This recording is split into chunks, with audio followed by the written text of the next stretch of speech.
She was 76 years old and she was sitting on her own front porch with a suitcase she had not packed. The morning was cold, October cold, the kind that settles into old joints and stays there. Dorothy Vane sat on the top step of the porch she had swept every morning for 41 years, her hands folded in her lap, her back straight the way her mother had always insisted on, and she looked at the lock on her front door. It was a new lock. She had not bought it. The key in her coat pocket, the key she had carried since Earl slipped it onto her keyring the week they moved in, the key she had touched without thinking 1,000 times at the bottom of grocery bags and church purses and coat pockets, that key no longer worked. She had already tried it twice. She did not try it a third time. On the step beside her sat a suitcase, a small brown one she recognized as the piece of luggage she kept on the top shelf of the bedroom closet, the one she used for trips she almost never took anymore. It had been packed for her, neatly, the clothes folded in a way she would not have folded them herself. A toiletry bag, her reading glasses case, the orange prescription bottles from the bathroom cabinet lined up in a row inside the front pocket. Whoever had done the packing had been thorough. On top of the suitcase sat her Bible, the black one with the worn spine, the one Earl had given her on their first Christmas as a married couple, 1971, with both their names written inside the front cover in his careful handwriting. The one where she had added over the years in her own hand the names and dates that mattered. Her mother, her father, Earl himself, the date she did not like to read. She picked it up. She held it in both hands the way you hold something you are afraid of dropping. The envelope taped to the front door was from a law firm in Tulsa. She had read it once standing on the porch, with her keys still in her hand, still in her church coat, still wearing the small pearl earrings she wore every Sunday. She had read it all the way through without stopping, the way she had learned to read difficult things during 35 years of nursing, the way you read a chart when the numbers are bad, without flinching, because flinching does not help the patient. Then she had folded it and put it in her coat pocket and sat down on the step. That had been 38 minutes ago. She knew it was 38 minutes because she could see the clock through the living room window. The clock had not moved to a new wall. The furniture had not moved. Through the glass, she could see the arm of Earl's chair, the lamp beside it, the small wooden table where he used to set his coffee mug. Everything was exactly as she had left it when she walked out to go to church at 8:15 that morning, except the lock. The lock was different, and that changed everything. Dorothy Vane did not cry. She had used up a great many of her crying years already spread out over losses, large and small, across 7 decades of living. And what remained in her now was not tears, but something quieter and more stubborn. Something that knew how to sit still and breathe and think. She breathed, she thought. Then she reached into her coat pocket past the folded envelope from the law firm and found her phone. She scrolled to the name she wanted without looking. She pressed call. It rang twice. A young woman's voice answered, warm and immediate the way young voices are. Grandma Dot, everything okay? Dorothy looked at the new lock on her front door. I need you to come get me, she said, and bring your laptop. To understand how Dorothy Vane ended up on that porch step, you have to go back further than that October morning. You have to go back the way these things always require, going back past the recent years, past the comfortable and the painful and the ordinary, all the way to the beginning of something that started long before she was born. You have to start with dirt, not metaphorically, literally.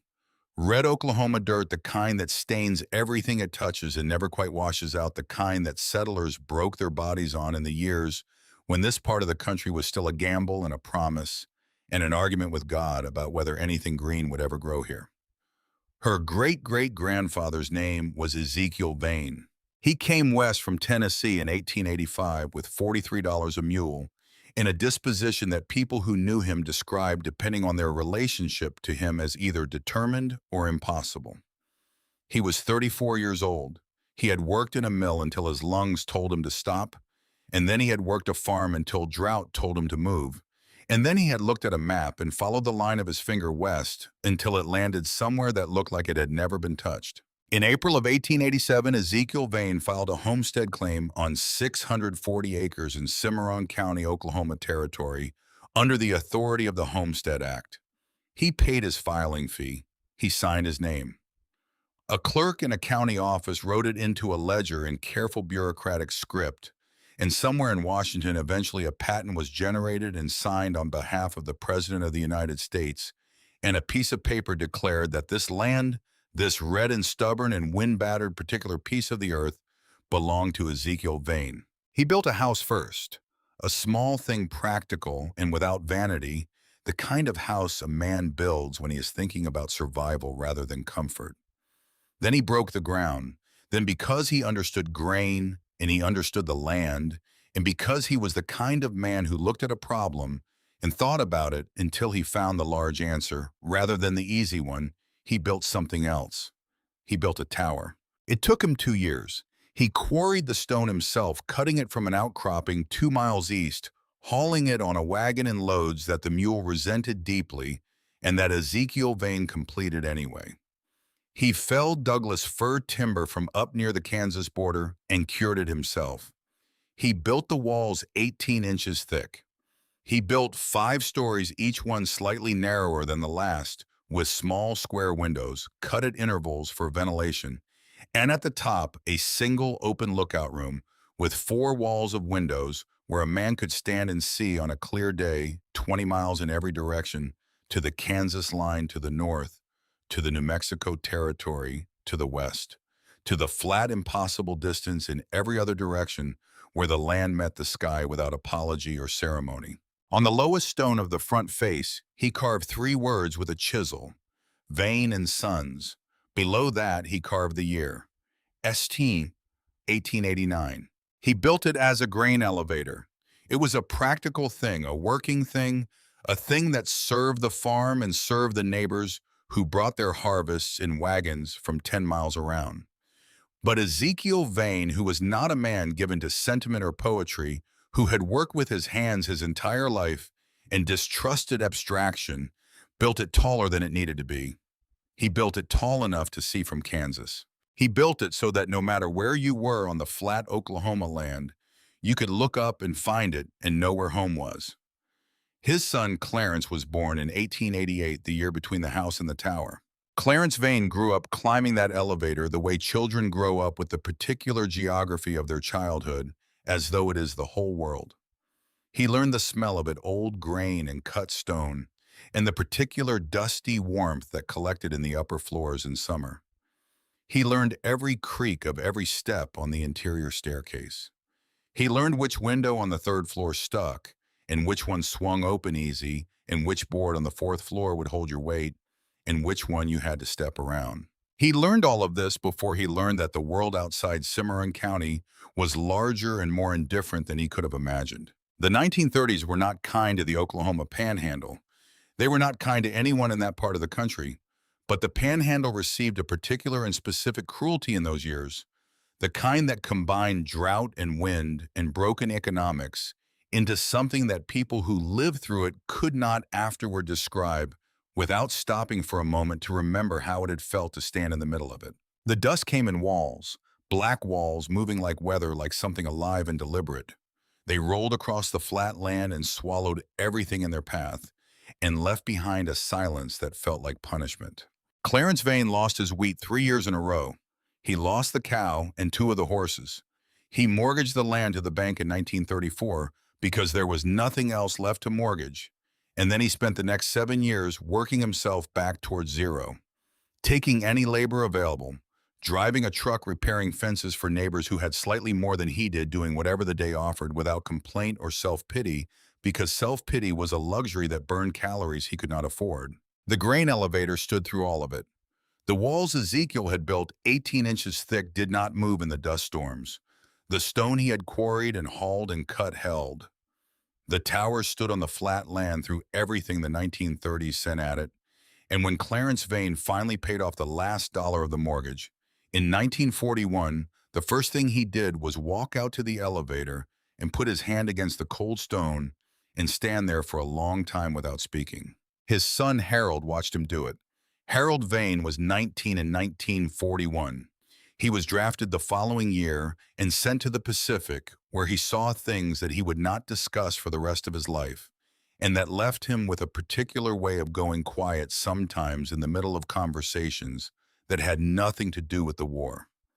He came home in 1945, thinner and older, and with a Purple Heart he kept in a shoebox and never mentioned. He came home and he stood in front of the grain elevator and he put his hand against the stone and he was quiet for a long time.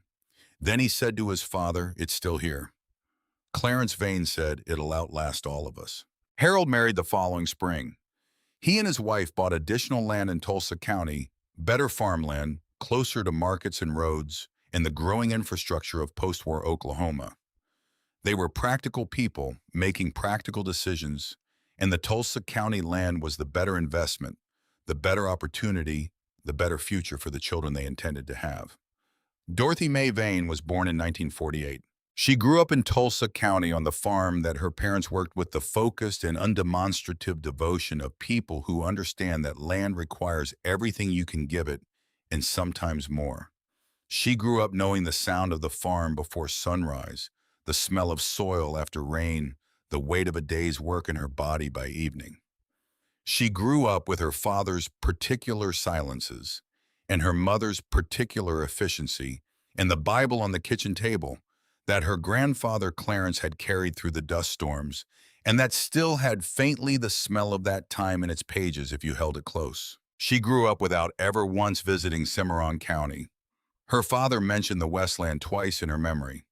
Once when she was about 7, something about a tower, something about her grandfather, and then a stopping a going quiet, the particular expression she associated with the things he had decided not to carry forward. The second time she was in her early 20s, and he said only that there had been land and that it was gone, and that was how these things sometimes went. She did not ask questions. She had learned early that her father's silences were not invitations. In 1971, she married Earl Vane, a distant cousin, which was not unusual in farming communities where families had worked the same county for generations. Earl was patient and funny in a quiet way, the kind of funny that arrives without announcement and stays with you afterward. He drank his coffee black and fixed things without being asked and fell asleep every night before the 10 o'clock news. And Dorothy had loved him so thoroughly and so practically for so many years that his absence when it came felt not like the loss of a person, but like the loss of gravity. He died in the spring of 2020. She still made 2 cups of coffee every morning.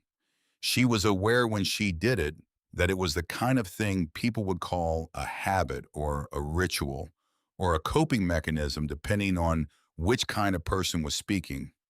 She did not call it anything. She just made 2 cups and she drank one and she left the other on Earl's side of the table until it went cold, and then she poured it out, and then the next morning she made 2 cups again. She kept his chair at the table. She kept his place at the church pew on Sunday mornings, 3rd row from the front on the left side, where they had sat every Sunday since they joined that congregation in 1974. She kept the Bible where he had always kept it on the kitchen counter near the window, where the morning light came through and lit up the gold lettering on the spine. She kept going. That was the thing about Dorothy Vane. She had always been a keeper going. 35 years as a nurse had given her a practical and unsentimental relationship with difficulty. You dealt with what was in front of you. You did what the situation required. You did not waste time on the things you could not change because the things you could change needed your full attention and they were not going to wait. She had applied this same approach to widowhood with the same discipline she had applied to everything else. It had worked in the way that discipline always works, not by making things easier, but by making them manageable.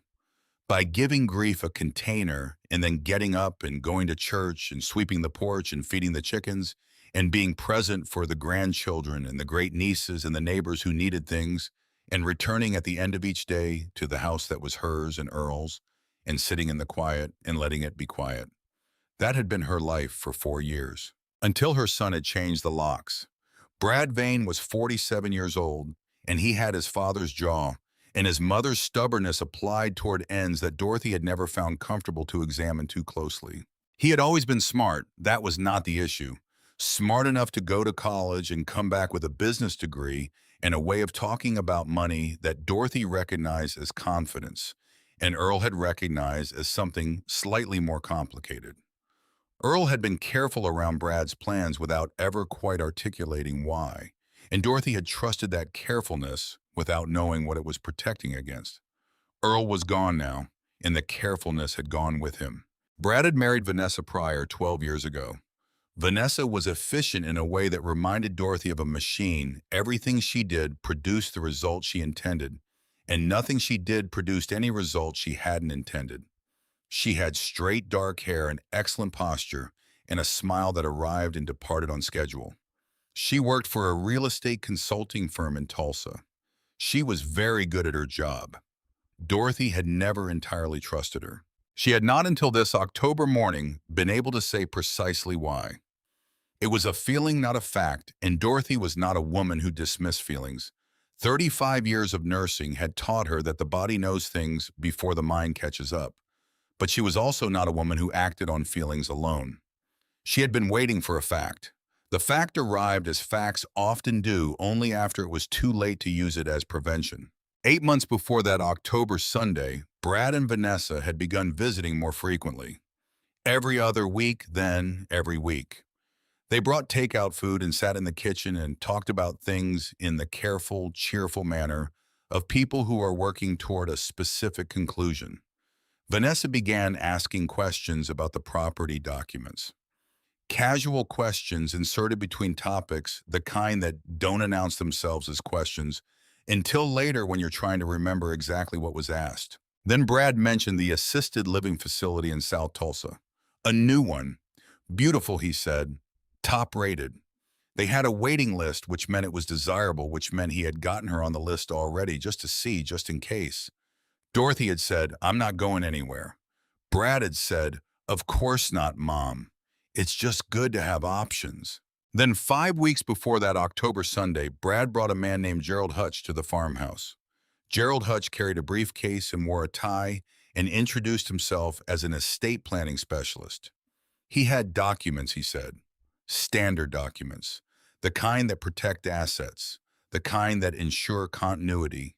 The kind, he said, with a particular professional warmth, that protect a family's property from becoming entangled in court proceedings that can drag on for years and cost everyone involved dearly. Dorothy sat at her kitchen table and she read the documents Gerald Hutch placed before her. She was 76 years old and she had lived through a great deal, but she had not lived through legal documents of this particular kind, and what she read appeared to her careful reading to be what Gerald Hutch said it was. Estate planning, asset protection, a power of attorney that would allow Brad to manage certain transactions on her behalf in the event that she was incapacitated. She did not feel incapacitated. She said so. Gerald Hutch smiled and said that was exactly the point. You did these things while you were capable so that there was no question of capability later. Standard practice. Thousands of families did it. Brad put his hand over hers on the table in a gesture that she would replay many times afterward, examining it from different angles, trying to determine when she had decided to trust it. She signed. She had been a nurse for 35 years. She understood the difference between a body that was failing and a body that was simply old. She was not failing. Her hands were steady when she picked up the pen. Her mind was clear. She had read the documents, but she had not read them well enough. What she had signed was not an estate planning document with limited power of attorney for medical decisions. What she had signed was a general power of attorney granting Brad Vane the authority to conduct any financial or legal transaction on her behalf with no restriction and no expiration date. The notary who certified her signature was someone she had never met and would not meet again. A name on a document, a stamp on a page, a woman whose certification turned out to be as false as everything else in that transaction. In the state of Oklahoma, a notary who certifies a signing they did not witness is not committing a paperwork irregularity. It is a crime. Dorothy did not know any of this on the morning she signed. She found out gradually across those October weeks, sitting at Penny's small kitchen table in the apartment and Norman the laptop open between them. The documents spread in careful order. Penny's voice explaining things with the precision of a young woman who had spent 3 years studying exactly this kind of problem. But on the porch that October Sunday, all she knew was the new lock in the suitcase and the legal notice from a Tulsa law firm informing her that the property at the address she had lived at for 41 years had been transferred to the sole ownership of her son Bradley Thomas Vane, pursuant to a power of attorney dated 5 weeks prior. She sat on the step for 38 minutes. She did not cry. Then she called Penny. Penelope Vane was 23 years old and in her final year of law school at the University of Oklahoma, where she was specializing in property law with a focus on real estate fraud. She was not people sometimes noted exactly what you expected when you pictured someone's granddaughter. She was direct in a way that arrived before her sentences finished, and she had her great-aunt Dorothy's habit of stillness of listening with her whole body of not filling silence just because it was there. She drove to the farm in 40 minutes. Dorothy was still on the porch step when Penny's car pulled into the driveway. Penny got out and walked up the path and looked at the suitcase and the legal notice that Dorothy was now holding, and her face did the thing that faces do when a young person realizes that something they have been worrying about abstractly has become concrete and immediate and real. She sat down on the step next to her great-aunt. They sat there together for a moment without speaking. Then Penny took the legal notice and read it. Then she took her phone out and made a call that Dorothy only partially followed to someone she addressed as Professor Kessler in a tone that was professional and urgent and contained phrases like POA authentication in notarial fraud and fraudulent conveyance that Dorothy filed away for later. When she hung up, she looked at Dorothy. "We need to get your things," Penny said. "Then we need to talk." "I know," Dorothy said. "You're going to stay with me." Dorothy looked at her. "I don't want to be a burden." Penny's expression was the kind of expression that does not require a verbal response. She stood up, picked up the suitcase, and walked to the car. Dorothy looked at the farmhouse one more time. At the porch she had swept every morning for 41 years. At the lock that was not hers. At the window where she could still see Earl's chair, where it had always been, where it would remain now for someone else's looking. She picked up the Bible. She followed her niece to the car. She did not look back. The 3 weeks she spent at Penny's apartment were not the worst 3 weeks of her life, which was a thing she reminded herself of deliberately, because the mind has a way of inflating present suffering into absolute superlatives when you are tired and displaced and eating food from a kitchen that doesn't know you yet. The worst weeks of her life had been the weeks after Earl died. Those weeks had had a quality of wrongness to them that she had not been able to describe then, and still couldn't, a sense of the universe having misarranged itself in some fundamental way that no amount of practical activity could fully correct. The weeks in Penny's apartment were hard in a different way, a harder way in some respects, because they required not just grief but action, and action required energy. And some mornings, the energy was difficult to locate, but she located it. She made herself useful. She cooked real food, the kind that required time and attention, and produced smells that changed the character of a space. She cleaned in the quiet early mornings when Penny was still asleep. She maintained her routines, the Bible in the morning, the walk in the afternoon when the weather permitted, the phone call to her friend Marianne in Claremore every Tuesday. And in the evenings, at the small kitchen table with the laptop open between them, she and Penny worked. Penny explained the law with the patience of someone who understood that the goal was not to impress her great-aunt with her knowledge, but to make her great-aunt capable of making her own decisions. She explained what a power of attorney was, and what this one had done, and what the specific problem with the notarization meant legally. She explained the concept of fraudulent conveyance and the Oklahoma statutes that governed it. She explained what could be contested and how and in what time frame and what the likely outcomes were. Dorothy listened with the same attention she had brought to 35 years of learning medicine. She asked questions when she had them. She wrote things down in the small notebook she kept in her coat pocket. And then one evening, Penny said, Aunt Dot, I found something. Dorothy looked up from her notebook. Penny turned the laptop so they could both see the screen. I was pulling chain of title records on the Vane name across all Oklahoma counties, Penny said, looking for anything relevant to the farm, any other encumbrances, anything Brad might have touched. And I found this. The document on the screen was old. Even in digital form, even as a scanned image of a county ledger from more than a century ago, you could feel the age of it. Cimarron County, Oklahoma Territory. April 14th, 1887. General Land Office. Homestead Patent. Ezekiel Vane. 640 acres. Dorothy looked at it. She read her great-great-grandfather's name in the careful bureaucratic script of a county clerk who had died before she was born. There was land, she said. It was not a question. There was land, Penny confirmed. It was sold in 1962 for a $47 tax debt. But Aunt Dot, she pulled up a second document. When I read through the deed transfer from that sale, there's something the county appears to have never followed up on. Your grandfather Harold wrote conditions into that sale. Conditions about the original patent documents and about right of reclamation by direct descendants. Dorothy was quiet for a moment. She reached for the Bible on the kitchen counter. She opened it to the inside front cover. She ran her finger down the names and dates written there in her father's careful hand, her grandfather's hand the accumulated script of the people she came from. Near the bottom of Harold's entries in smaller writing than the rest, almost as if he had written it quickly, she found it. Cimarron E. Vane, 1887. He knew, she said softly. He knew, Penny said, and he kept it.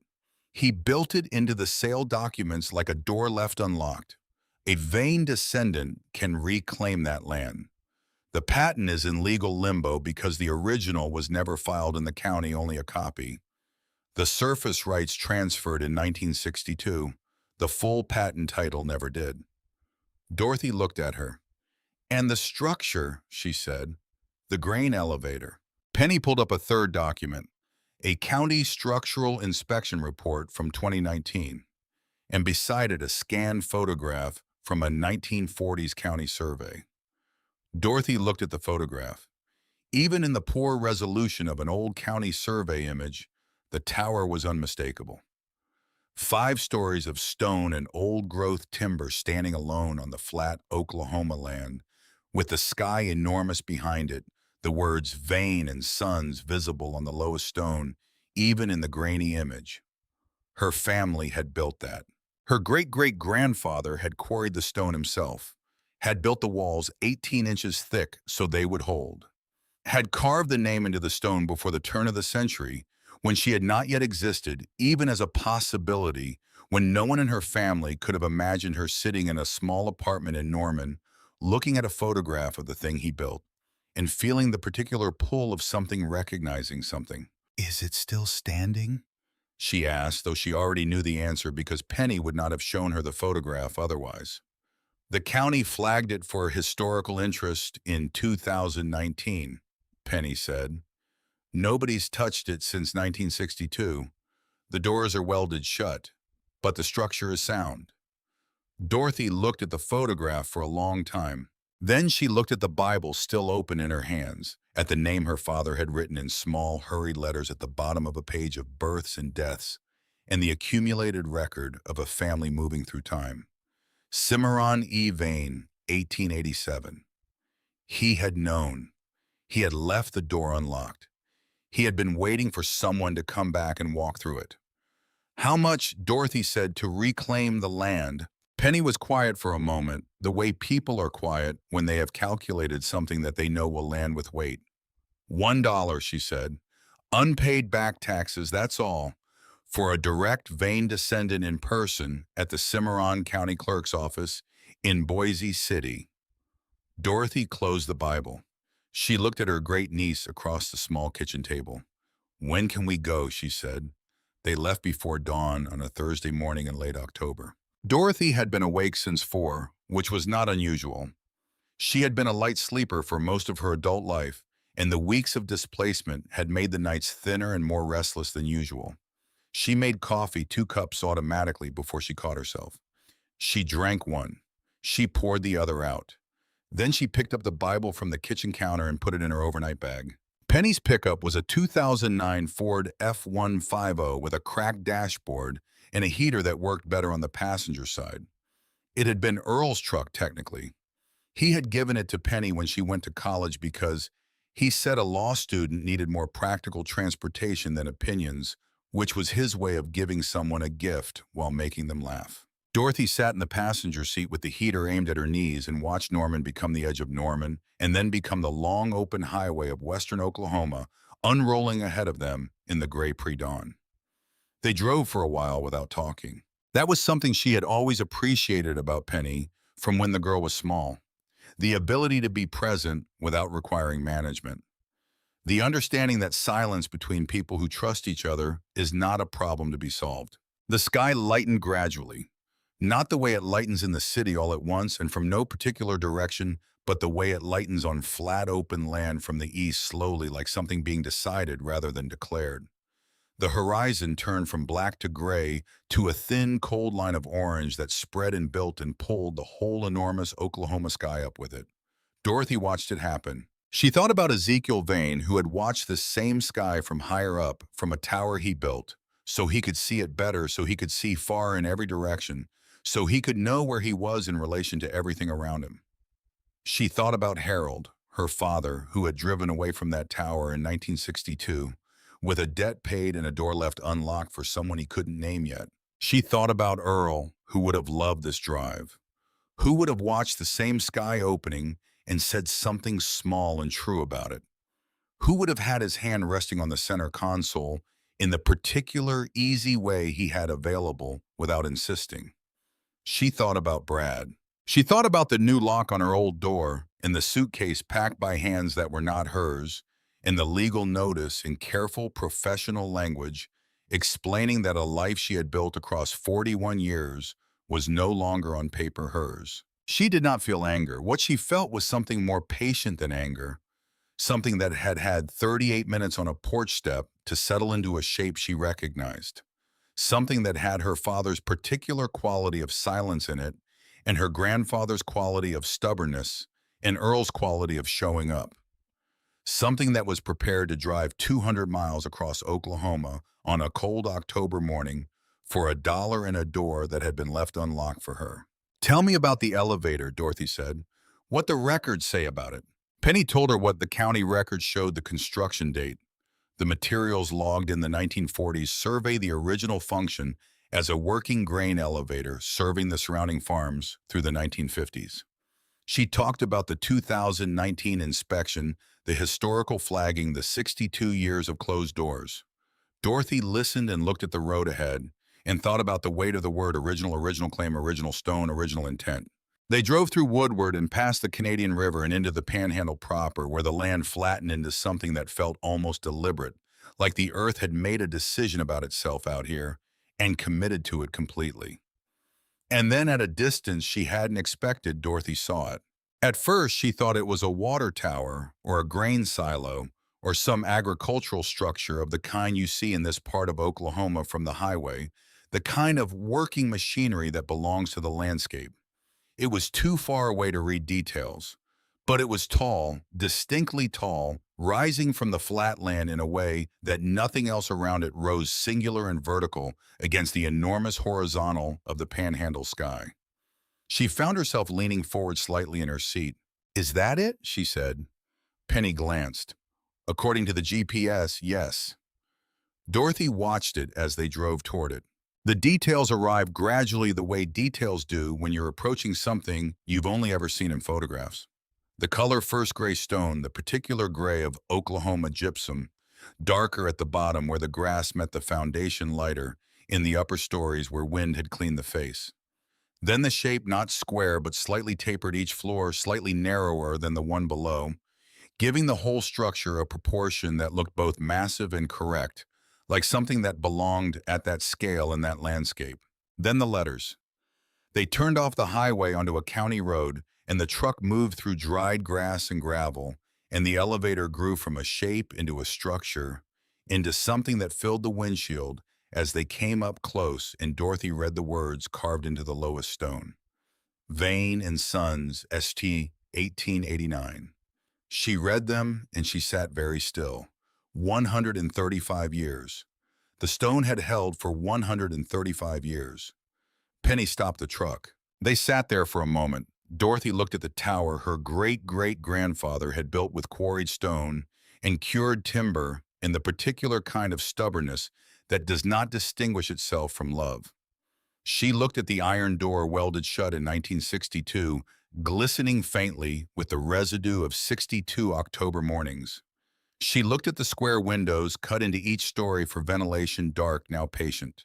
She thought about Ezekiel Vane standing here in 1889 with the chisel in his hand and the stone in front of him carving a name into the permanent record. She thought about the word sons, the expectation it contained, the faith it required. She opened the truck door. She stood in the cold panhandle wind and she looked up at the tower, and the tower looked back at her the way that old things look, with the absolute indifference of something that has outlasted everything thrown at it and expects simply to go on outlasting. The name was still there. She was still a Vane. She put her hand against the stone, the cold, rough Oklahoma gypsum that her great-great-grandfather had quarried and shaped and stacked into something that could be seen from Kansas. She stood there for a moment with her hand on the stone. The wind moved through the dried grass around her with a sound like breath. She had $1 in her coat pocket. She had come a long way to spend it. She was ready. The county clerk's office in Boise City occupied a low brick building on the main street that had the particular quality of small-town government architecture, functional, unhurried, built to last rather than to impress. A flag hung from a pole out front. The windows were clean. A hand-lettered sign on the door gave the hours in plain black letters. Dorothy pushed it open.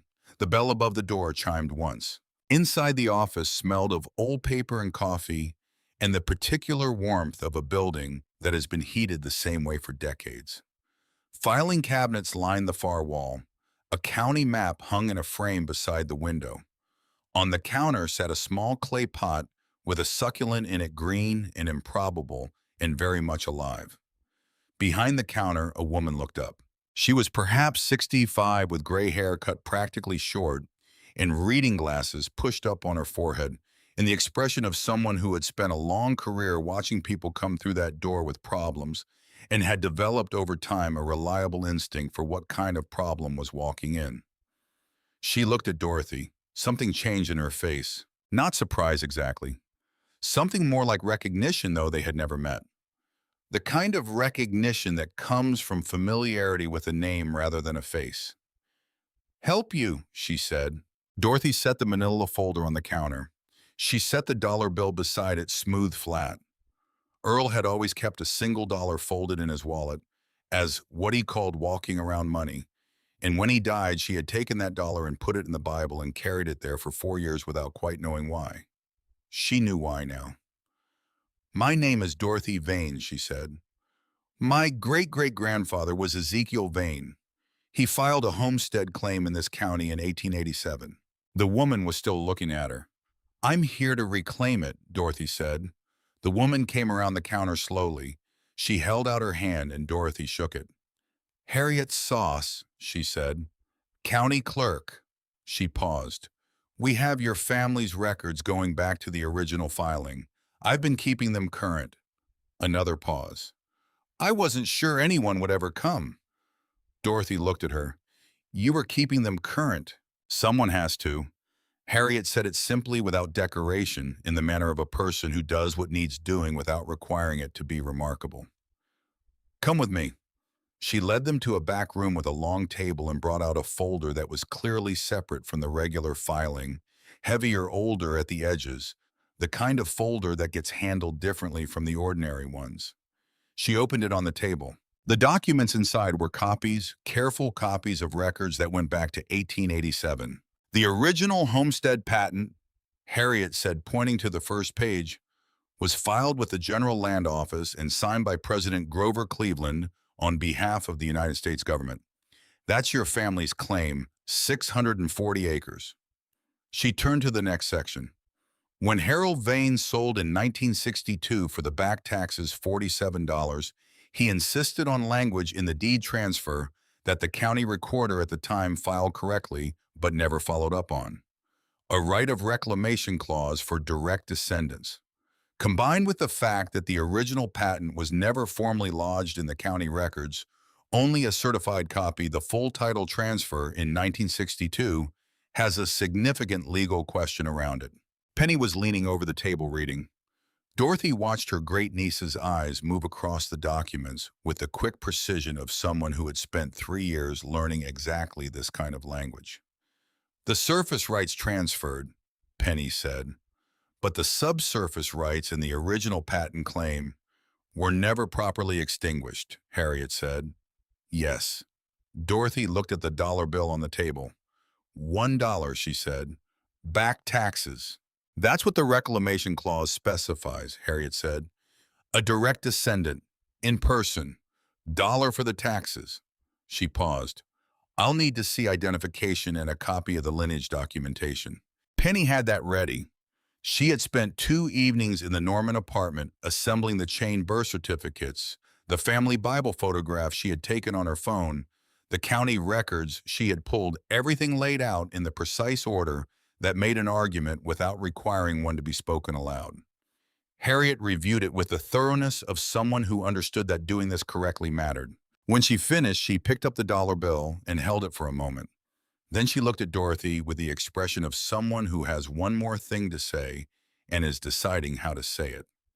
There may be one more thing, Harriet said, but I want to be certain first. Let me look into something and I'll come by the elevator tomorrow. Dorothy nodded.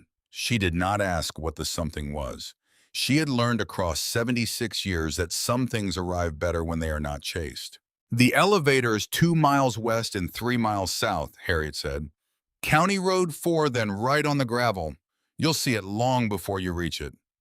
I know, Dorothy said. I already have. The iron door had been welded shut in 1962 by the man who bought the property for $47 in back taxes and who had then apparently done nothing further with it for the following 6 decades before dying and leaving it to heirs who had also done nothing with it. The property eventually reverting to tax delinquent status, which was how it had arrived in the particular legal limbo that Penny had found when she pulled the chain of title records. 62 years. The weld had held, which was perhaps the only thing the previous owner had done correctly, because the holding had preserved what was inside. Owen Frick, who arrived the following morning with a truck bed full of tools and the practical silence of a man who had spent 20 years solving problems with his hands, studied the door for approximately 4 minutes before he determined his approach. He was 40 years old, with sun-darkened forearms, and a reputation in Cimarron County as someone who could fix anything that was worth fixing and who had the judgment to know the difference. Harriet had sent him. That was how Dorothy would later describe the first days in Boise City. Things appeared because Harriet sent them. Owen with his tools. Betty Dunbar from the diner on Main Street with a casserole dish and the particular warmth of a woman who had been widowed herself and understood that sometimes the most useful thing you can do for another person is show up with food and not require anything from them in return. And on the second morning, the knock on the door of the motel room Dorothy and Penny were sharing, the knock that brought the most unexpected visitor of all. Orville Gretsch was 87 years old and walked with a cane and had eyes that had not diminished even slightly from whatever acuity they had started with. He wore a Korean War veteran's cap and a canvas jacket, and he stood in the doorway of the motel room and looked at Dorothy with an expression she would have needed some time to categorize precisely. "You've got your grandfather's eyes," he said. "Clarence Vane. I knew him before the war." He came in and they gave him the chair and he told them what he knew. He had been a boy when Clarence Vane was an old man young enough that the relationship was the particular kind that crosses generations when the span is large enough. The kind where the older person tells things they wouldn't tell their peers because children don't carry information back to anyone who matters. He had spent hours in the grain elevator as a child playing in the lower chambers in the way that children play in large abandoned spaces, climbing the interior staircase, when Clarence wasn't watching, standing at the top windows and looking out at the land in every direction. He loved that thing, Orville said. Your great-grandfather used to say his father built it tall so nobody could ever pretend they couldn't see what was coming. Dorothy thought about that. Did he ever talk about my father? She asked. Harold. Orville was quiet for a moment. Harold was a good man, he said carefully. He made the decision he made in 1962 because he didn't have another choice. $47 might as well have been $47,000 to a family in that position, but it hurt him. He paused. I was there when he drove away. He didn't look back at the elevator. A man who doesn't look back at something is usually the same man who can't stand to look at it. Dorothy sat with this. Her father driving away from the thing his grandfather had built, unable to look back at it. Her father quietly building a door back into the deed transfer, quietly hoping. She had spent 60 years not knowing any of this. She did not know whether to grieve the not knowing or be grateful for the knowing now. She suspected from the texture of how she felt sitting in that motel room in Boise City with an old man who had known her grandfather that the answer was both. Owen Frick cut the weld on the iron door on the morning of the third day. Dorothy was there when it opened. The door swung inward with a sound that was part groan and part exhalation.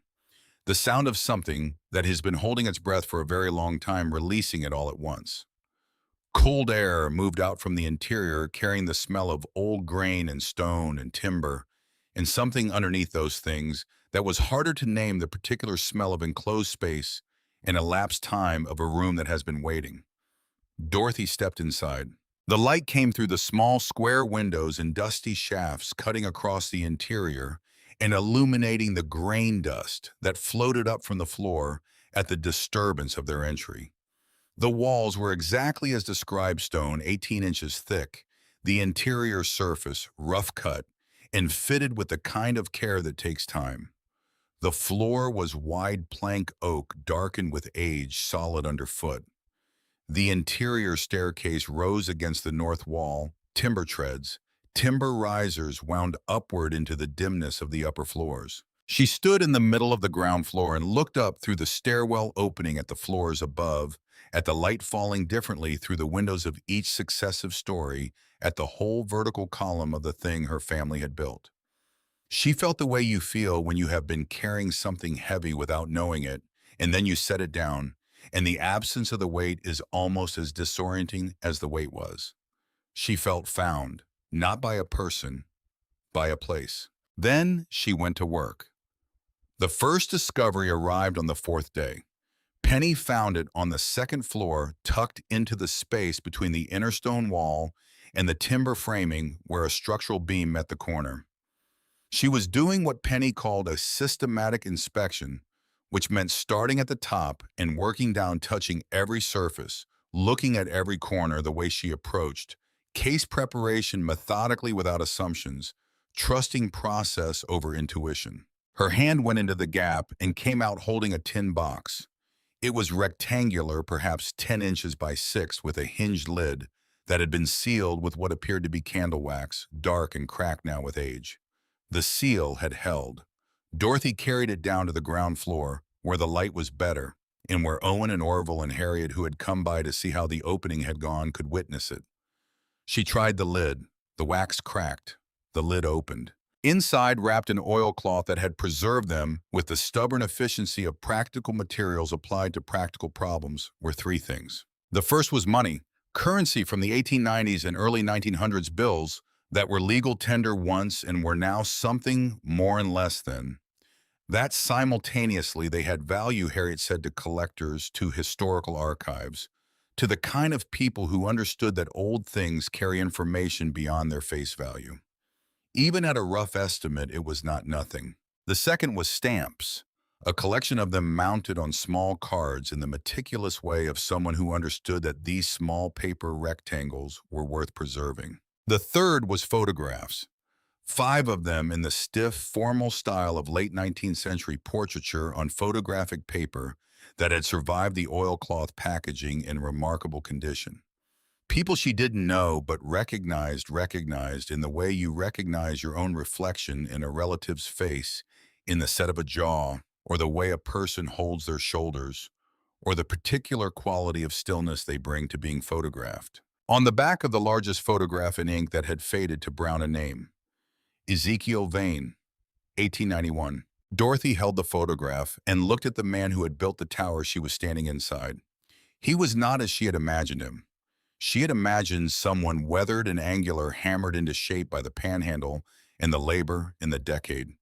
The man in the photograph was those things, but he was also, she found herself surprised by this, clearly someone who could experience delight. There was something in the set of his mouth, even in the formal stillness of a posed portrait, that suggested a person capable of being pleased by things. She set the photograph on the stone windowsill where the light hit it. She looked at him for a moment.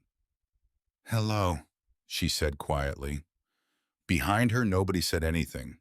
They understood that some conversations don't require witnesses. That evening, the first tension arrived. Dorothy and Penny were in the motel room, the documents from the county clerk spread across the bed, the tin box contents laid out on the small table. Penny was working through the currency assessment on her laptop. Dorothy was sitting in the chair by the window with her Bible open in her lap, not reading it exactly, just holding it the way she sometimes held it, for the weight and the familiarity of it more than the words. The motel was on the north edge of Boise City. The window faced west toward the county road that led to the elevator. This late in October, the dark came early, and the land went black quickly, the absence of city light making the night absolute. Dorothy was watching the dark when she saw the headlights. A vehicle on the county road moving slowly.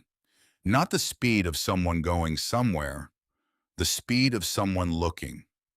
The headlights moved from right to left across her field of vision and then stopped briefly at the position she estimated was roughly the elevator's location. Then they moved on, continued north, disappeared. She kept watching. 12 minutes later, the headlights came back, moving south now, the same slow pace, the same pause at the approximate position of the elevator. Then north again, 3 passes in 40 minutes. She didn't mention it until the 4th pass, when she said simply to Penny, "There's a vehicle doing slow passes on the county road." 3rd time. Penny looked up. She came to the window. They watched the headlights make the 4th pass together. "Could be county," Penny said. She didn't sound like she believed it. "Could be," Dorothy said. They looked at each other. "Brad doesn't know about this property," Penny said. It was half a statement and half a question. "He didn't know about it a week ago," Dorothy said. "I'm not certain what he knows now." Penny pulled out her phone. She opened the tracking application she had installed after the lock change, a precaution her law professor had recommended. She looked at it for a moment. Then she said, "His car was in western Oklahoma this afternoon." Dorothy absorbed this. "He's following us," she said, not with surprise, more with the weariness of someone confirming something they had expected. "Or he found out about the property some other way," Penny said carefully, "which might be worse." "Why worse?" Dorothy said. "Because if he found out independently," Penny said, "it means someone else was looking at Cimarron County, someone with a reason we don't know about yet." Dorothy thought about this. She thought about a developer who might offer a remarkable price for a building everyone else had forgotten. She thought about Vanessa, who worked for a real estate consulting firm in Tulsa, who was very good at her job. She looked at the dark road where the headlights had been. "In the morning," she said, "I want you to find out what Vanessa Pryor's consulting firm has been working on in Cimarron County." Penny was already typing. The community arrived in the way that communities arrive in small places when they decide someone needs them, not all at once and not with announcement, but gradually, practically, in the form of specific people with specific skills showing up at specific times, because Harriet Sauce had made a phone call. Owen came back with 2 additional workers and addressed the roof weathering on the eastern face of the elevator with the quiet, focused efficiency of someone who understands that water is the patient enemy of all structures. Betty Dunbar arrived every other morning with food and stayed for an hour and talked in the way that some people talk, not to fill silence, but to provide company, which is different. Orville came most days and spent his time doing the things that an 87-year-old man with a cane can contribute documentation, mostly writing down what he remembered about the elevator from his boyhood, the layout of the floors, the operation of the old grain chutes.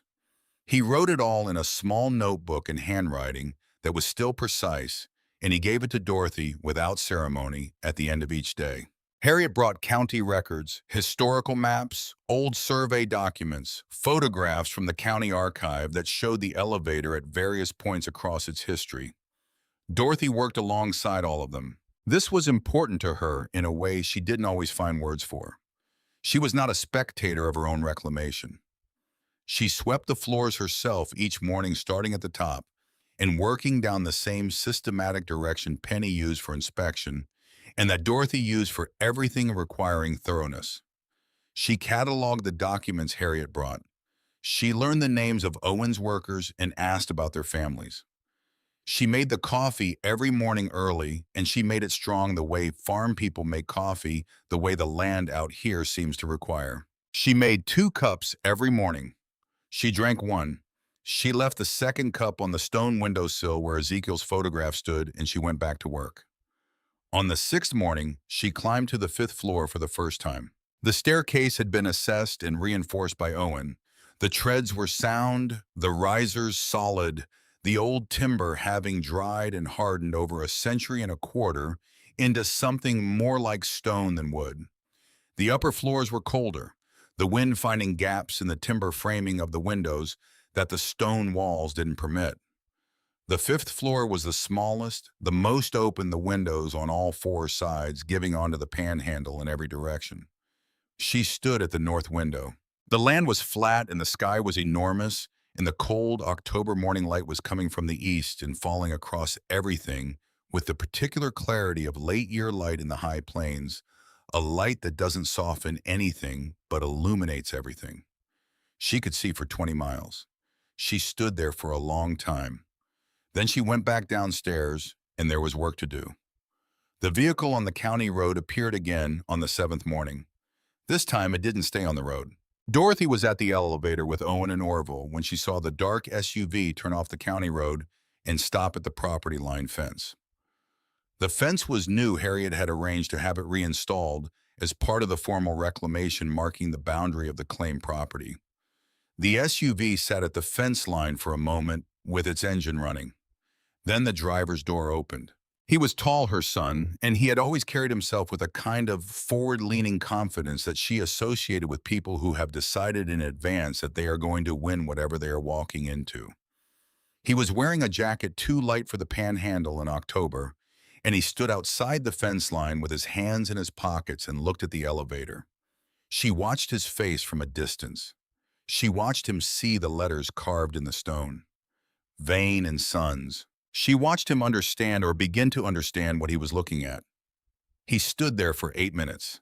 Then he got back in the SUV and drove away without looking at her. Owen, who had been watching beside her, said nothing. Orville on her other side said nothing.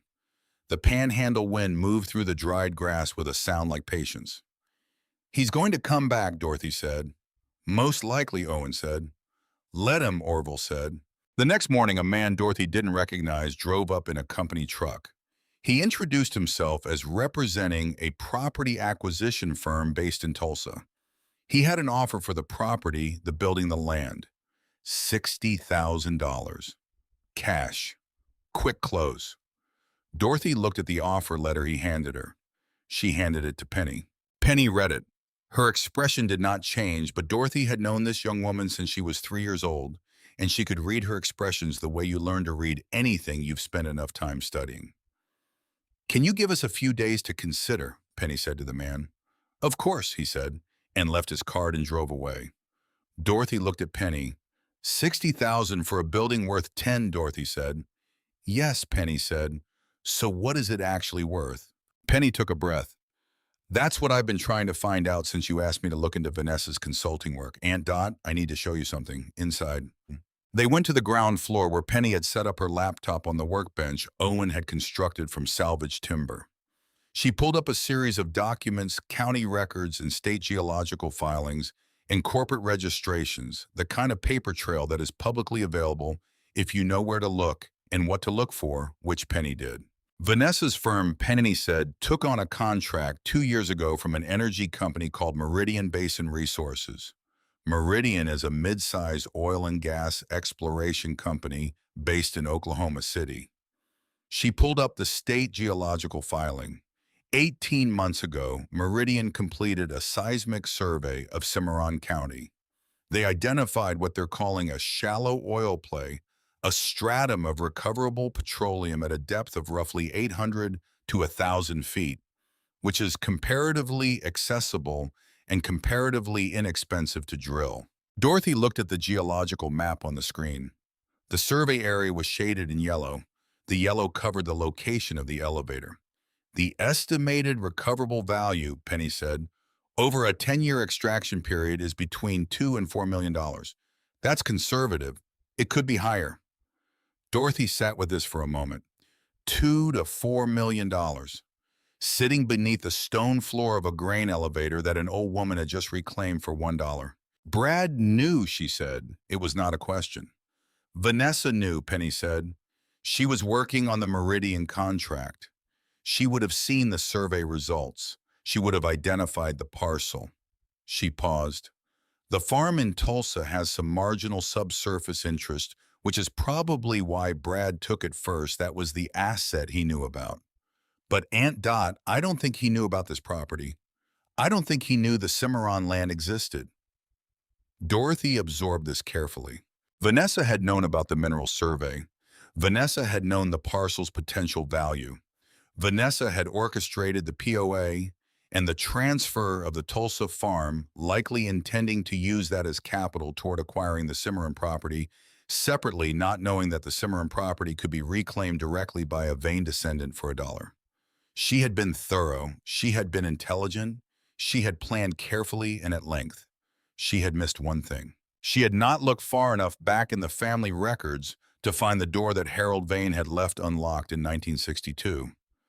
That's what the offer is really for, Dorothy said. The mineral rights come with the land, Penny said. Whoever owns the surface owns the subsurface. $60,000 to acquire it before we figure out what's under it. Or before we already know, Dorothy said. Penny nodded.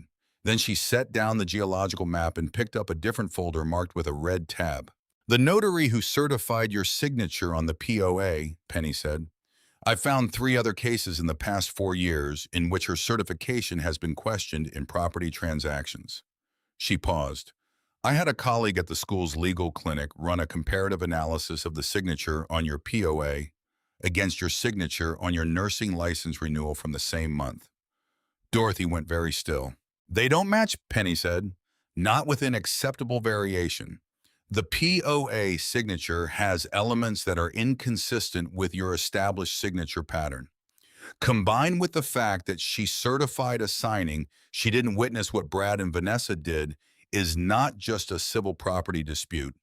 It is potentially criminal fraud under Oklahoma statute. The ground floor of the elevator was very quiet. Dorothy sat with all of it. The fraud, the mineral rights, the $60,000 offer that was really a $2 to $4 million offer once you knew what you were looking at. The deliberate, careful, months-long planning, the packed suitcase, the Bible left on top as a gesture of false kindness. When you're ready, Penny said gently, we'll file. Dorothy looked at the geological map again, the yellow over the land beneath the tower. Yes, Dorothy said, we'll file. She looked at Penny. But first I want to open the storm cellar. Penny looked up. Orville mentioned the brick. He did, Dorothy said. Tomorrow morning, you, me, and Orville. She stood and picked up her coat and her Bible from the workbench. She looked around the ground floor of the elevator at the stone walls, at the rough-cut interior surface, at the wide plank oak floor. She had been here 9 days. It already felt more like hers than the Tulsa farm had felt in years. Set up the meeting with your professor, she said to Penny. And I need a good attorney, not just a law student, no offense intended. None taken, Penny said. Professor Kessler has 3 names already. Dorothy buttoned her coat. She looked at the photograph of Ezekiel Vane she had placed on the stone windowsill, the man with a jaw, and the suggestion of delight, the man who had built the walls 18 inches thick and carved the name in stone. She thought she might understand him now a little. Not entirely. You can't entirely understand someone across a century and a quarter in the gulf of everything that has changed in between. But something. The shape of his thinking, the particular way he had approached the problem of the future, not by trying to solve it, which is impossible, but by building something solid enough that the future could solve itself. She walked out into the panhandle evening. The sky was doing what it does out here in October, going from gold to orange to the kind of deep blue that isn't quite night yet, but has committed to the direction. The grain elevator rose beside her, the stone gray in the fading light, the letters on the lowest course reading the way they had always read. Vane and Sons. She put her hand against the stone for a moment. Then she walked to the truck because tomorrow there was a storm cellar to open, and she had learned in 76 years of living that the things you find in unexpected places are rarely what you were looking for, and almost always what you needed. The storm cellar was on the north side of the elevator's foundation, accessed through a slanted wooden door set into the earth at a 45-degree angle, the kind of door that generations of Oklahoma families had learned to run toward when the sky went green and the air went still, and the particular silence arrived that meant something was coming from the west. The door had not been opened since 1962. Orville knew it was there because he had hidden in it as a boy during a summer storm, crouched in the dark with his knees pulled up while the thunder moved across the panhandle, and the rain came down in the particular determined way of plains rain, as though it had been saving itself up for the occasion. He remembered the smell of it, cool earth, old wood, the mineral damp of a space cut into the ground and left to breathe on its own terms. He had described the cellar to Dorothy the previous evening at the motel in the careful, specific way of someone retrieving a memory from a great distance and wanting to get the details right.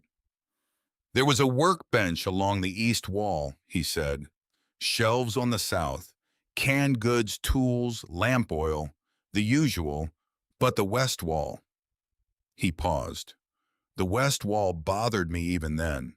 I was 8 years old and I couldn't have told you why, but something about the west wall wasn't right. Wasn't right how? Dorothy asked. He thought about it. The brick, he said finally. The rest of the cellar was dug earth shored up with timber, but the west wall was brick, and the brick was newer than everything else. He looked at her. I didn't think about it for 60 years. Then yesterday, when I was walking the perimeter, I looked at the foundation and I thought that brick is inside facing. Someone built a wall inside that cellar. Dorothy had looked at Penny.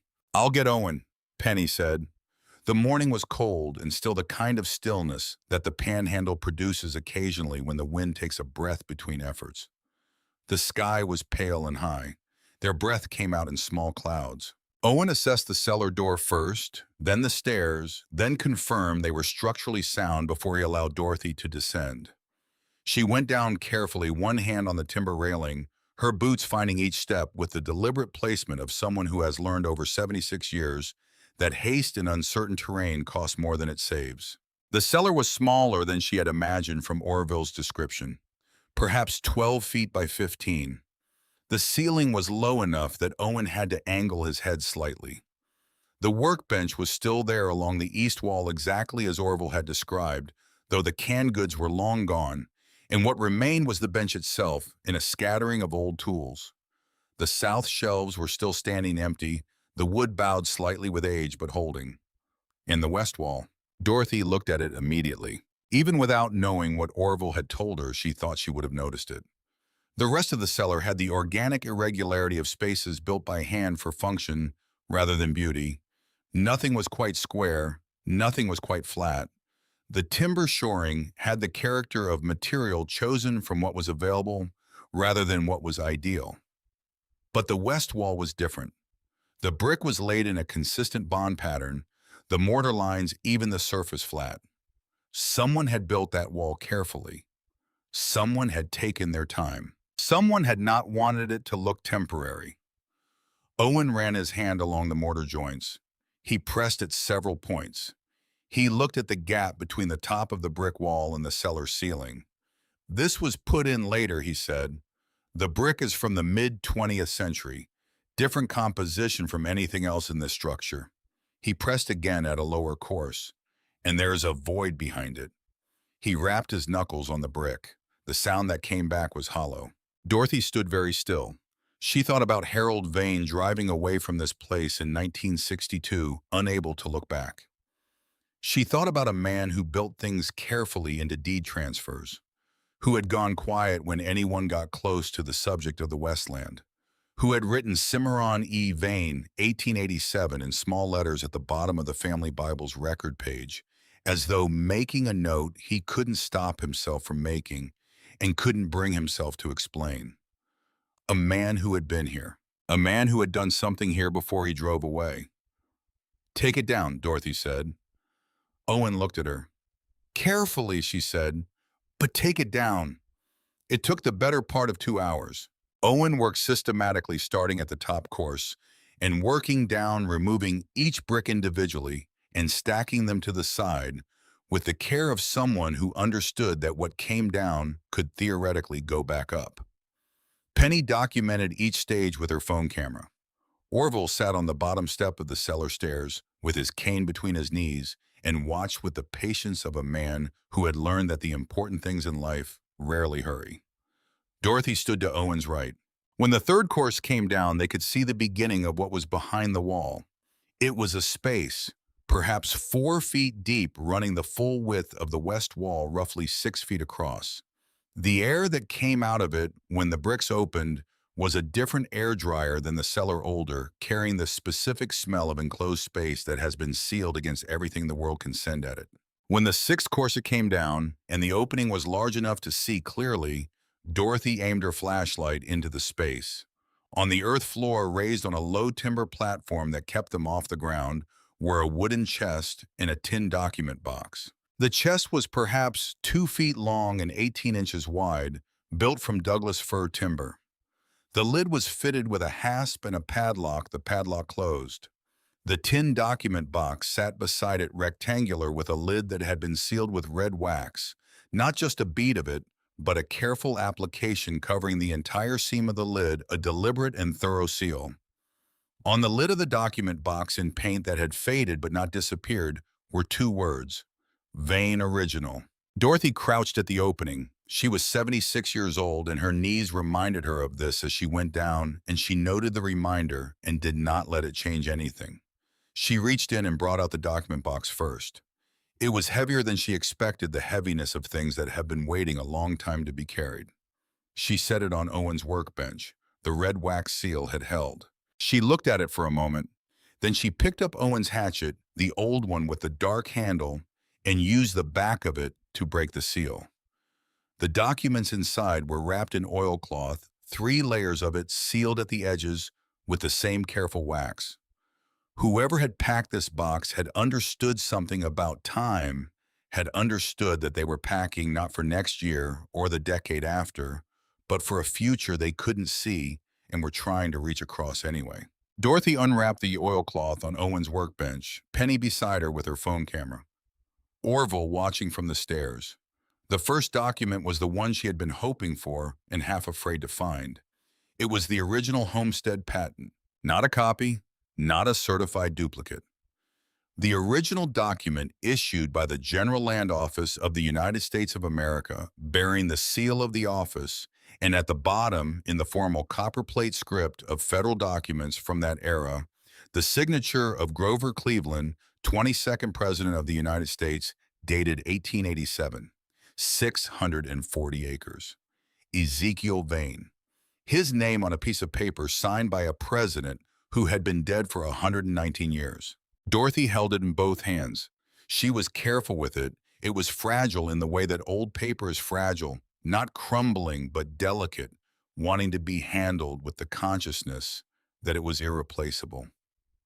"This is the original," Penny said quietly. "Harriet said the county only had a certified copy. This is the original patent. This changes the title question significantly." How significantly, Dorothy said. The 1962 sale transferred everything on record, Penny said. But the original patent, the founding document, was never transferred. It was here, in a wall, which means the chain of title from 1962 forward has a document problem that any property attorney will recognize immediately. She looked at Dorothy. This makes our legal position substantially stronger. Dorothy set the patent down carefully. She reached back into the oilcloth wrapping. The second document was a deed. Older than the patent, the handwriting different, the paper slightly heavier. It was the original deed of claim, Ezekiel Vane's own copy, the one he had retained when the patent was issued. And the acreage it described was not 640 acres. It was 820. Dorothy looked at this for a moment. Penny, she said. Penny leaned over. She read the acreage figure. She was quiet for a moment. The county records show the 1887 claim as 640 acres, she said carefully. The homestead maximum under the original Homestead Act. But the General Land Office sometimes authorized expanded claims under supplemental provisions for agricultural development. She was already on her phone searching. Yes, a transcription error. The county ledger recorded the patent acreage, not the full deed acreage. 180 acres were simply never included in the county's records. 180 acres in Cimarron County, Oklahoma, sitting above a shallow oil play valued at $2 to $4 million. 180 acres that had been missing from the record since the 1890s. Dorothy sat down on the workbench stool. The mineral survey, she said, Meridian Survey. Was it based on the county records? Standard practice for preliminary surveys, Penny said, understanding immediately.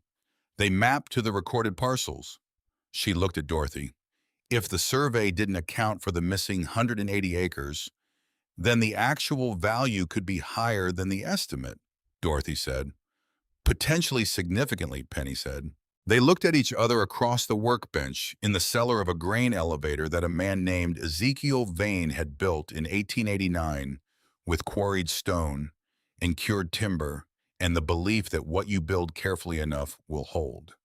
It had held. 135 years later, it had held. Dorothy set the deed down carefully.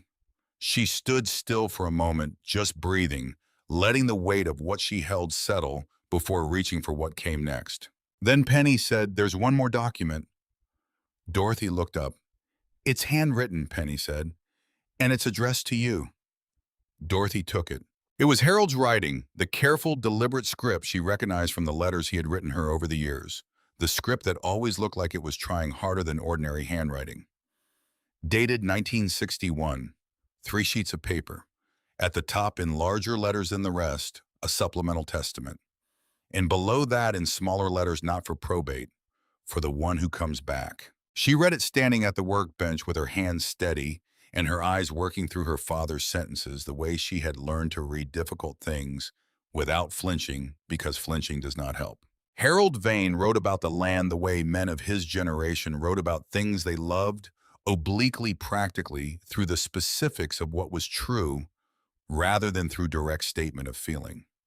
He wrote about Ezekiel's claim and about Clarence's survival of the Depression and about the elevator standing through the dust storms.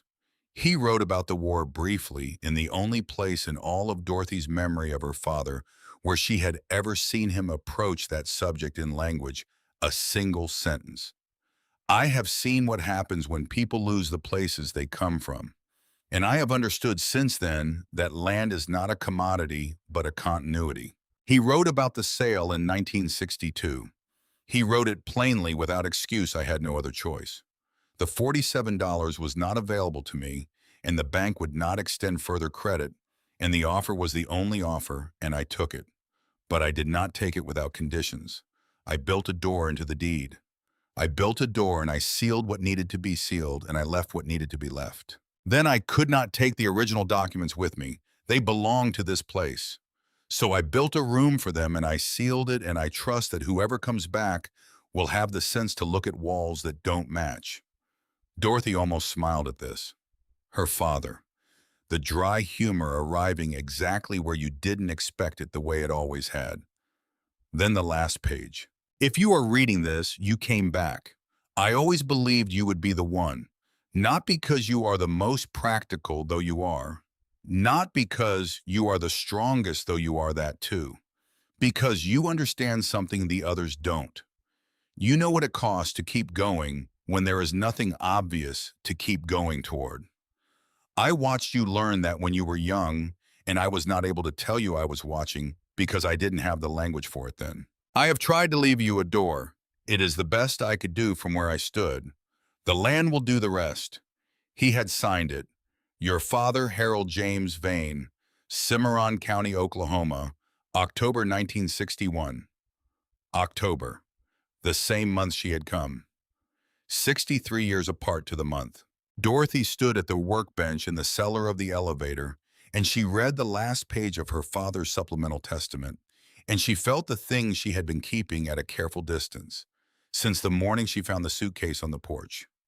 Finally arrived not as collapse, not as loss of composure, but as something that moved through her quietly and completely, the way the first cold front of autumn moves through the panhandle, changing the temperature of everything. Her eyes filled. The tears stayed there without falling the way they sometimes do when the feeling is too large to move in only one direction. She folded the document carefully. She put it in her coat pocket. The chest, Penny said gently. Dorothy looked at the wooden chest still sitting on its timber platform in the hidden space behind the wall. She went back to it. The padlock was old, a heavy iron thing, and she had no key for it. Owen brought the hatchet and broke it cleanly in 2 blows, and the hasp opened and Dorothy lifted the lid. Inside were letters, a thick bundle of them tied with cotton twine that had faded to a uniform dusty beige. She lifted them out carefully and set them on the workbench. She untied the twine. The letters ran from 1891 to 1959, the accumulated correspondence of a family working a piece of land. Legal disputes and neighborly arrangements and agricultural agreements and personal letters that always seem to end up in the same box as the practical documents because life does not sort itself by category. She did not read all of them that morning. There were too many and the morning was already heavy with what it had already given her. But she read one. The handwriting was her grandfather's. She knew it from the inscription on the inside cover of the family Bible. Undated. From the paper and condition, it was from the 1950s, written during the period when the tax debt was building, when Clarence and Harold together were trying to find a way to keep the Cimarron land. It was written to no one in particular, or to everyone in particular in the way that some letters are written, not as communication but as record, as the desire to say something permanent. The land does not belong to us, it began. We belong to it. That is the distinction my father understood and that I have tried to understand, and that I hope my son will understand after me. A deed is a piece of paper. The land is what a piece of paper points at when it is trying to say something a piece of paper cannot fully say. If this land passes out of our hands, and it may because the money is not there, and the bank is not patient, then I ask only that whoever holds it next holds it with the understanding that it was held before them. That the stone of that elevator remembers the hands that shaped it, that the earth of that claim remembers the seed that was put in it, that the name carved into the lowest stone is not decoration, but declaration. We were here. We broke this ground. We built something that lasted. Dorothy read it twice. Then she folded it and put it in her coat pocket alongside everything else her family had left her. She was in the motel room that evening when Harriet knocked. She had not expected a knock at that hour, and she opened the door to find the county clerk standing on the mat with a plain brown envelope in both hands, holding it with the care of someone who has been responsible for something important for a very long time and is relieved to finally pass it on. I told you there might be one more thing, Harriet said. I needed to verify the lineage documentation matched our records before I felt right about giving it to you. I finished this afternoon. She held out the envelope. A man brought this in 25 years ago. He said to hold it until a Vane woman came for the elevator. Dorothy looked at the envelope. Her name was on it. Not Mrs. Vane, Not the Vane family, Dorothy Vane. Her father's handwriting, she recognized it the same way she had recognized it on the pages downstairs in the cellar. He had driven out here 25 years ago. He had handed this envelope to a stranger and said, "Hold it until my daughter comes." And then he had gone home and he had not mentioned it. And then he had died and the envelope had sat in a locked cabinet in this office for 25 years with her name on it waiting. She took the envelope. "Thank you," she said. Harriet nodded once with the particular completeness of someone who has done what they set out to do and walked back to her car. Dorothy closed the door. She sat in the chair by the window and looked at her name in her father's handwriting for a long moment. Penny was out at the diner with Bet Dunbar. Dorothy had the room to herself in the dark panhandle night beyond the window, and the letter that had been waiting 25 years for her to arrive. She opened it. Harold Vane had written it in his middle 70s, 2 pages single-spaced on the unlined paper he had always preferred. "Dorothy," it began, "if you are reading this, then you came, which means everything I built into that deed in 1962 held the way I intended it to hold, which is the closest thing to a long bet paying off that I have ever experienced. I want to explain some things that I was never able to explain in person, because the language required for these things never arrived when I was in the same room with you. I don't know why that is. I suspect it is the same reason that men of my generation built things instead of saying things, because the building is something we knew how to do, and the saying was something that required a vocabulary we were not given. Your grandfather Clarence used to say that the elevator was Ezekiel's letter to the future. I have spent a long time thinking about what that means. I believe it means that some things can only be communicated across time, not across a table. That the important transmissions happen through what you leave behind rather than what you say while you are here. I left you a door. I left you the deed conditions and the reclamation clause and the sealed room and the original documents. And I have just left you this letter with a woman who struck me as reliable. And I am trusting that all of it will arrive at the right person at the right time. You were always the right person. I knew that before you did. You have your great-great-grandfather's stubbornness and your grandfather's patience and something of your own that I don't have a name for, a quality of not stopping. A quality of understanding that the fact of difficulty does not constitute a reason to quit. I watched you work for 35 years without recognition and keep going. I watched you lose Earl and keep going. I have always believed that the person who keeps going is the person who deserves what is waiting at the end of the going. The elevator is waiting. Whatever is in that ground beneath it is waiting. And whatever you make of it, whatever you build from it, whatever you decide it should become, I trust that decision completely because you are the one who came back. The land will do the rest. He had signed it. Your father, who is proud of you." Dorothy sat in the chair by the window for a long time. The panhandle night was completely dark outside, the kind of dark that only exists where there are no cities, where the light pollution that has covered most of the country has not yet reached. Stars were visible, a great many of them. She held the letter in both hands. Her father, who had never in her memory told her he was proud of her, had written it on paper and driven it 200 miles and left it with a stranger to hold for 25 years so that she would have it when she needed it. She thought that this was the strangest and most completely characteristic thing he had ever done. She thought that she loved him very much across whatever distance now separated them, and that this was something she had always known but had sometimes lost track of beneath the difficulty of him, beneath his silences and his oblique communications, and his inability to say directly what he could only say through letters and deeds and hidden rooms. She thought about Earl, who had been the opposite, who had said things directly, who had named what he felt when he felt it, who had been a counterweight to her father's silence in ways she hadn't fully appreciated until Earl was also gone, and she had both of their absences to navigate. She looked out at the stars. She said, "I know, Dad." She said it quietly to the dark and the stars in the 20 miles of flat Oklahoma land that could be seen from the top of a tower he had been unable to look back at when he drove away. "I know," she said. "I came back." Brad arrived the next morning, not in the dark SUV, In his own car, the silver sedan she had watched pull into the Tulsa farmhouse driveway dozens of times across the years. He came alone. Vanessa was not with him. Dorothy saw the car coming down the county road from the ground floor window. Penny had driven to Norman for a meeting with the attorney Professor Kessler had recommended. Penny had offered to stay. Dorothy had said no.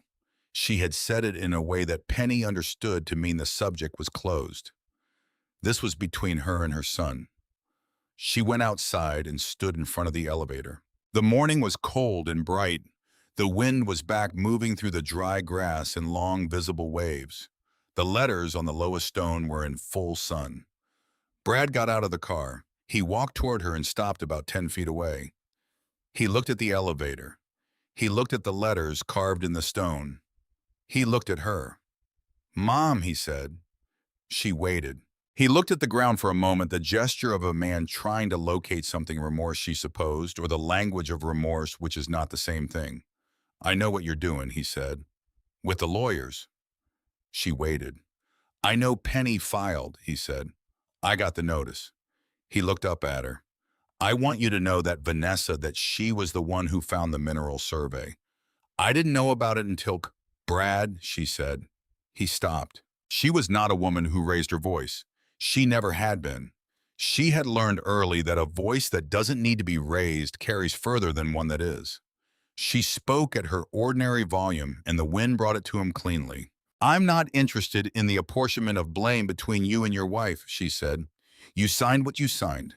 You stood in my kitchen and watched me sign what I signed, and you let me believe it was something other than what it was. That is the thing that happened. I'm not interested in the version of that thing where someone else is more responsible for it than you are." He opened his mouth. She held up one hand, not threatening, simply stopping. "I need to say something," she said, "and I need you to hear it completely." He was quiet. "I forgave you," she said. "I forgave you the morning I found my suitcase on the porch. I sat on that step for 38 minutes, and I worked through it, and I arrived at forgiveness because forgiveness is something I do for myself, not for the person I'm forgiving. It makes me lighter. It keeps me moving." She paused. "I want you to understand that the forgiveness is real. I'm not performing it. I'm not using it as a weapon." He was watching her with an expression she hadn't seen on him in a long time. Something unguarded, something that reminded her of when he was young and hadn't yet learned to manage what his face showed. "But Brad," she said, "forgiveness is not the same as trust, and it is not the same as surrender. What was done was wrong, not inconvenient, not a poor decision in a stressful situation. Wrong. And the law is going to address that because the law exists precisely for moments when wrong is done to people who are vulnerable, and the people who caused it are counting on that vulnerability to protect them." He looked at her for a long moment. The wind moved between them. "You're going to take everything," he said. It was not quite an accusation. It was something more tired than that. "I'm going to take back what was mine," she said. "The farm in Tulsa, the mineral rights here, those are mine. I earned the first one across 41 years of work, and I inherited the second one from people who built something that lasted 135 years. She looked at him steadily. "What happens to you and Vanessa legally is not something I'm directing. I'm not asking for criminal charges. I'm asking for what is mine. The DA will decide the rest." He looked at the elevator behind her. He looked at the letters in the stone. Something moved in his face that she didn't have a name for. Not remorse exactly, but the beginning of understanding what you have done before you have arrived at the full weight of it. "Is there anything?" he started. "I'm going to suggest something," she said. "Not as a condition and not as a negotiation, just as a suggestion." He waited. "Go home," she said. "Be honest with yourself about what happened. That's the work. The legal situation is going to resolve the way it resolves, and that will take the time it takes. But the other thing, the internal accounting, that's yours to do. Nobody else can do it for you." She looked at him. "Your father would have wanted you to do that work," she said. "I know you know that." His jaw tightened. Something about the mention of Earl still reached him. She had always known that. and she used it now not as a weapon, but as the truest thing she could say. "I know," he said quietly. "Good," she said. She turned and walked back into the elevator. She heard his car start. She heard it drive away. She stood in the stone-walled ground floor, and she stood there until the sound of the car was gone, and there was only the wind and the dried grass and the particular quality of silence that the panhandle produces when it decides to be quiet, absolute enormous, and completely without apology. The storm cellar's wooden chest held one more thing. She opened it that afternoon with Owen and Orville and Harriet present, because some things should be witnessed by the community that has built itself around you. Wrapped in oilcloth inside the chest beneath a layer of dried lavender that had lost its scent across 60-odd years, but retained the intention behind its placement, was a photograph. It was large, a proper formal portrait from a photographer's studio mounted on heavy cardstock in the way of late 19th century portraiture. A family. Ezekiel Vane stood at the center, the same man from the photograph upstairs. But in this image, surrounded to his right, a woman of about his age with a level gaze and the particular stillness of someone who has decided exactly who they are. Around them, a collection of children at various heights, some looking at the camera with the cooperative solemnity that photography required in that era, one small one at the edge, looking at something entirely off camera, unimpressed by the occasion. On the back, in the same hand, the Vane family, Cimarron County, Oklahoma Territory, 1895. Dorothy turned it over and looked at them, all of them looking at a camera, none of them able to see her, and yet, "Look at the small one," Orville said. She looked. The child at the edge of the photograph, the one looking away from the camera, was standing with the posture of someone deeply interested in something beyond the frame. Head turned, attention fully elsewhere, completely unconcerned with being documented. Dorothy felt something move across her face. "That one," she said quietly. "That one I understand." Harriet laughed. It was the first laugh the ground floor of that elevator had heard in at least 62 years, and the stone walls held it the same way they held everything, absolutely and for as long as necessary. The legal proceedings took the better part of 6 months. They were not dramatic in the way that proceedings and stories are sometimes dramatic. There were no courtroom confrontations, no moments of sudden revelation before a judge. There was instead the patient, methodical work of attorneys who understood property law in Oklahoma and who had in the Vane case an unusually complete evidentiary record to work from. The original patent, the original deed with its 80 additional acres, Harold's supplemental testament, the lineage documentation, the notarial fraud evidence, the comparative signature analysis. The Tulsa County farm was returned to Dorothy's name by court order in February. The order required Brad Vane to vacate any claim to the property and to make restitution for the period of unauthorized occupancy. Vanessa's role in the notarial fraud was referred to the district attorney's office, whose subsequent decisions were not Dorothy's to make, and which she followed from a distance with the interest of someone reading about events they were part of without being the author of. The mineral rights question was resolved separately and in a manner Dorothy had not anticipated. The full acreage, 820 acres, once the transcription error from the 1890s was corrected in the county records, was substantially larger than Meridian Basin Resources had surveyed. The corrected geological assessment suggested recoverable resources well in excess of the original estimate. Dorothy hired a mineral rights attorney. She was represented competently. She did not discuss the specific terms of the agreement she ultimately reached with Meridian because she was a private person and the amount was a private matter. But Penny, when she described it later, used the phrase "more than we expected." And her face when she said it was the face of someone who has been proven right about something and is trying not to look too satisfied. Dorothy used a portion of the mineral rights agreement to establish what she called simply the Vane Foundation administered through the Cimarron County Clerk's Office.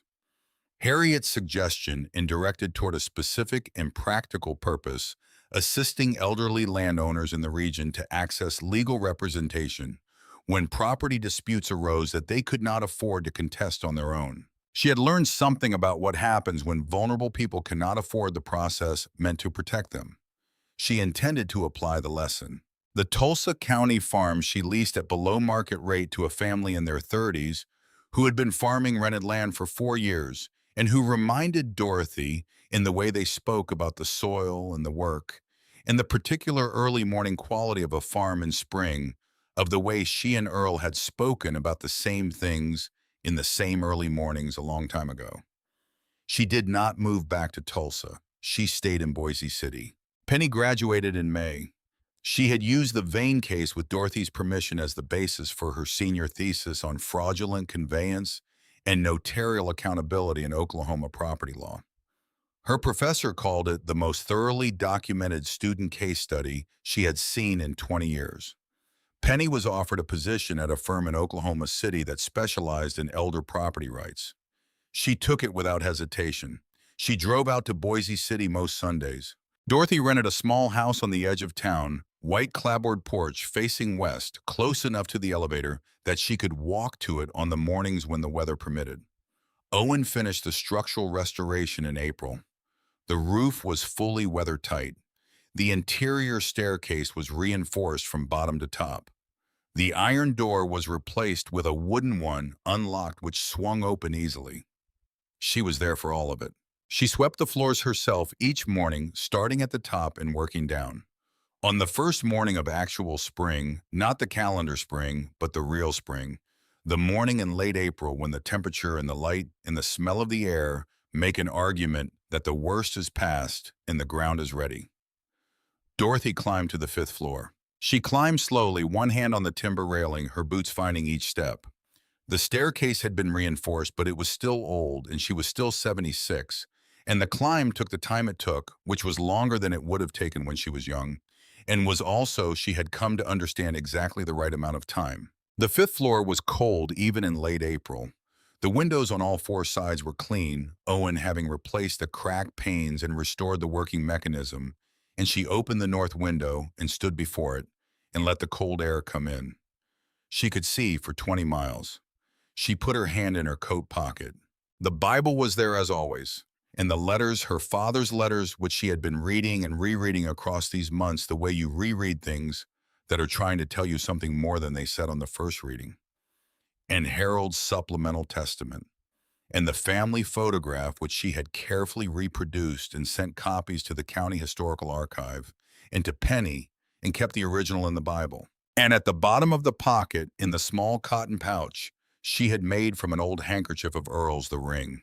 She took it out. She held it in the palm of her hand. Earl had worn it from 1971 until the spring of 2020, and she had taken it from the hospital and put it in the Bible and carried it there for 4 years without quite making the decision that wearing it again would require making. She looked at it in the morning light coming through the north window of the 5th floor. She thought about Earl. She thought about what he would have made of all of this, the porch step, the 200-mile drive, the hidden wall in the storm cellar, the photograph of Ezekiel Vane and his family, the smell of the place in the early morning when the light came through the ventilation windows and angled shafts, and the whole structure felt not like a building you were inside, but like a place you had always been. She thought he would have walked the perimeter with his hands in his pockets, the way he always walked new places, and he would have looked at the letters carved in the stone, and he would have put his hand against them, and he would have said something small and true and unrepeatable, the kind of thing he always said in the moments that mattered. "You would have liked it up here," she said to the open window and the flat land beyond it. The wind came through. She put the ring on her finger. It fit the same as it always had, which surprised her slightly and didn't surprise her at all.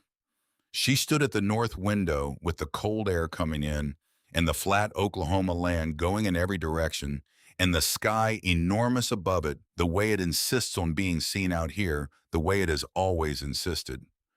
She could see all the way to where the land met the sky. That's the thing about a tower. It doesn't stop being yours just because a paper says otherwise. It doesn't stop standing just because no one comes. It holds. It holds the cold in its stone walls and the dark in its upper floors, and the name of the people who built it in the letters cut into the lowest course. And it holds all of this without requiring anything from anyone, without asking to be remembered, without asking to be found. It simply stands and waits and holds. The Cimarron grain elevator had been waiting for Dorothy Vane for 62 years without knowing her name. It had waded through drought and wind and the particular indifference of plains weather that wears at everything not built for permanence. It had waded through decades of wrong ownership and non-ownership in the legal ambiguity of a deed that held a door open that no one had tried. It had waded through all of it with the absolute patience of stone and old timber and the 18-inch walls a man built because he understood that some things need to outlast the expectations of the people building them. Dorothy Vane was 76 years old, and she had been locked out of her home. She had $1 to her name, and she spent it on a tower no one had entered in 62 years. It was the best dollar she ever spent. The land remembers what the deeds forget,